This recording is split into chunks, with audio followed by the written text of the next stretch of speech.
Assalamualaikum warahmatullahi wabarakatuh.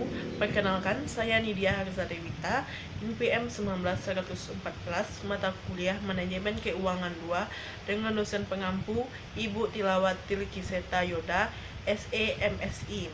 Baik, di sini saya akan menjelaskan materi tentang kebijakan dividen. Kebijakan dividen. Menurut Harjito dan Martono, kebijakan dividen merupakan keputusan apakah laba yang diperoleh perusahaan pada akhir tahun akan dibagi kepada pemegang saham dalam bentuk dividen atau akan ditahan untuk menambah modal guna pembiayaan investasi di masa yang akan datang. Dividen itu sendiri merupakan hak pemegang saham untuk mendapatkan bagian dari laba perusahaan. Laba yang dibagikan kepada pemegang saham. Dividen merupakan selisih nilai laba bersih setelah pajak dikurangi dengan laba ditahan. Jenis-jenis dividen. Yang pertama, dividen tunai, yaitu dividen yang dibayarkan secara tunai kepada pemegang saham. Yang kedua, dividen properti, yaitu dividen yang dibagikan dalam bentuk aset atau barang. Yang ketiga, dividen saham, dividen yang dibayarkan dalam bentuk saham. Yang keempat, dividen scrip, yaitu dividen yang dibayarkan dalam bentuk surat janji hutang. Yang terakhir yaitu dividen likuidasi, yang dimana dividen yang dibagikan dalam bentuk pengembalian modal.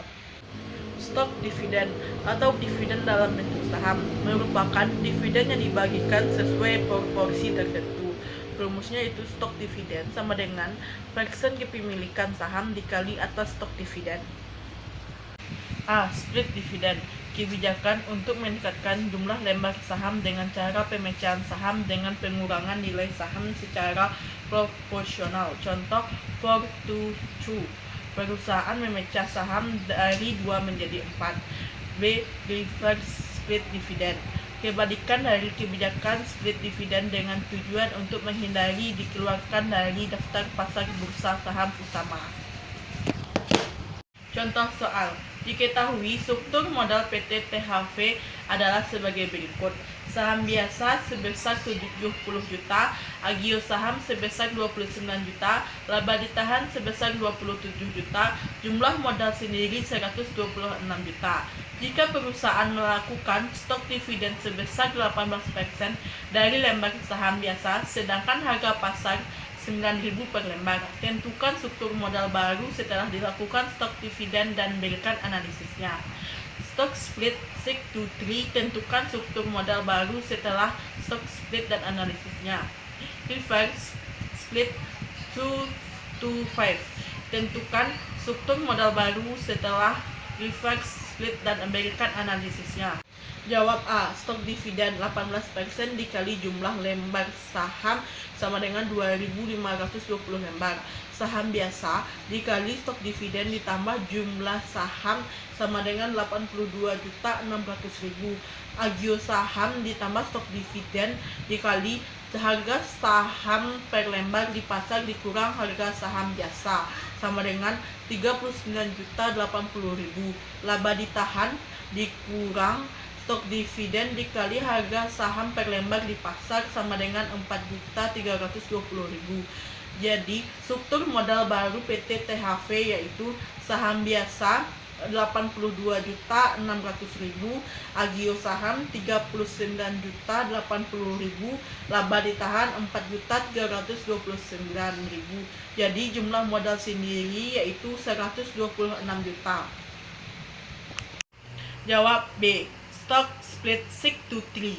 A sama dengan 6, B sama dengan 3. A per B dikali jumlah lembar sama dengan 28.000 lembar. B per A dikali nilai nominal sama dengan Rp2.500.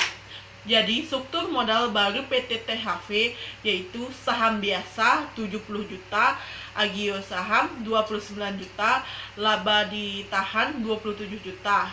Jadi jumlah modal sendiri 126 juta. Analisisnya, jika perusahaan melakukan stock split 6-3, maka jumlah saham bertambah menjadi 28.000 lembar, sedangkan nilai berkurang menjadi 2.500 per lembar. Jawaban C. Reverse split 2-5. A sama dengan 2, B sama dengan 5. A per B dikali jumlah lembar saham sama dengan 5.600 lembar saham. B per A dikali harga nominal sama dengan Rp12.500. Jadi, struktur modal baru PT THV yaitu saham biasa 70 juta, agio saham 29 juta, laba ditahan 27 juta, jumlah modal sendiri 126 juta. Analisisnya, jika perusahaan melakukan reverse split 2 to 5, maka jumlah saham berkurang menjadi 5.600 lembar. Sedangkan harga nominal bertambah menjadi 12.500 per lembar.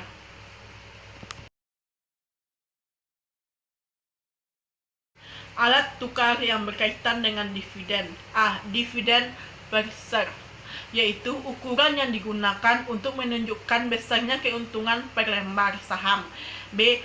Dividen yield, yaitu alat ukur yang digunakan untuk menilai kinerja saham. C. Dividen payout ratio, yaitu perbandingan antara DPR dan EPS. Bentuk-bentuk kebijakan dividen. Yang pertama, kebijakan dividen stabil, yaitu besarnya dividen setiap tahun sama dengan harapan untuk memelihara kesan modal terhadap perusahaan. Yang kedua, kebijakan dividen payout ratio tetap, yaitu jumlah dividen akan berubah sesuai dengan laba yang dihasilkan setiap tahun sesuai dengan rasio dividen payout ratio yang tetap. Yang ketiga, kebijakan kompromi, yaitu kebijakan stabil dan kebijakan dividen payout ratio ditambah dengan persen tertentu. Yang terakhir, kebijakan dividen residual. Biasanya dividen dipengaruhi oleh ada tidaknya kesepakatan investasi. Jika investasi memberikan NPV plus, maka apa yang diperoleh perusahaan akan dipergunakan untuk mengambil investasi tersebut. Saham yang memiliki dividen stabil lebih diminati pemodal dibandingkan saham yang dividennya didasarkan pada persen tetap dari laba. Sekian materi kebijakan dividen dari saya. Semoga bermanfaat. Assalamualaikum warahmatullahi wabarakatuh.